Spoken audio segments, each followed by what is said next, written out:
네, 얼마 전 윤석열 대통령이 여야 원내대표들과 회동을 제안한 것에 대해서 오늘 더불어민주당 이재명 대표가 자신을 만나는 게 여러 사정으로 어렵다면 괴념치 않겠다고 말했습니다. 박광온 원내대표의 운신의 폭을 넓혀주려는 것으로 보이는데요. 회동 성사 여부에 관심이 쏠립니다. 조성우 기자의 보도입니다. 분신한 건설 노동자 빈소를 조문한 민주당 이재명 대표는 자신을 제외한 윤석열 대통령과 여야 원내대표의 회동에 대한 생각을 밝혔습니다.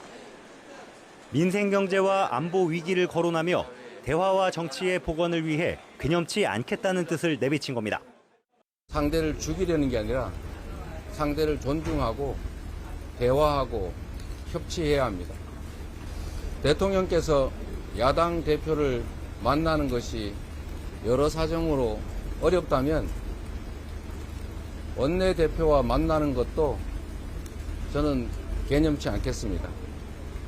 이 대표는 지난해 8월 당 대표로 선출된 이후 여러 차례 윤 대통령에게 영수회담을 요청했지만 성사되지 않았습니다.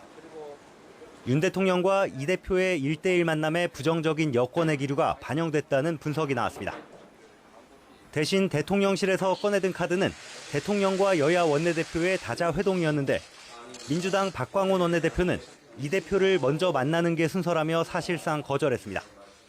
1년 동안 이제 야당 대표와의 회동이 한 차례도 없었다는 것이 저희들로서는 참 아쉬운 대목입니다.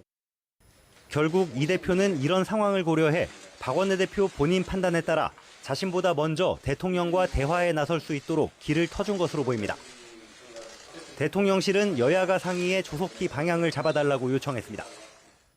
대통령실 핵심 관계자는 YTN에 이 같은 입장과 함께 윤 대통령은 여야 원내대표단 회동을 제안한 것이라고 강조했습니다. 이어 대통령이 과거처럼 여당 총재를 겸하는 게 아닌 만큼 야당과 단독 회동은 이뤄질 수 없다고 거듭 선을 그었습니다.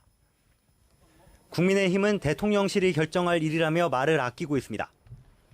윤재옥 원내대표는 YTN과 통화해서 박 원내대표가 동의한다면 언제든 대통령과 회동이 가능할 것으로 본다면서도 이 대표 말이 정치적 수사인지 진정성이 있는지 더 지켜봐야 한다며 신중한 반응을 보였습니다. 회동을 제안받은 박 원내대표는 입장을 내지 않은 채 고심하는 것으로 알려졌는데 윤 대통령 취임 1년을 앞두고 대통령과 여야 원내 지도부의 첫 만남이 성사될 수 있을지 주목됩니다. YTN 조성호입니다.